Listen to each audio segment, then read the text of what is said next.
Lang gawin ng paborito nating banana chips. At sigurado na kapag napanood niyo ang video kong ito, ay hindi na kayo bibili.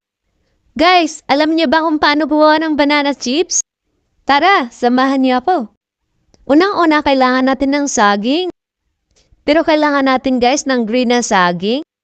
Babalatan nga lang natin ito at saka ating i-slice ng maninipis. Pero kung may slicer naman kayo, di yung galing. At ito na nga pala lahat-lahat ng ating mga na-slice. Sa isang mangkok, maglagay ng tubig ng kalahating cup. Kasunod niyan ay kalahating cup din ng suka. At syempre, hindi mawawala yung kalahating cup ng asukal na puti. Halo-haloin hanggang madisog ito.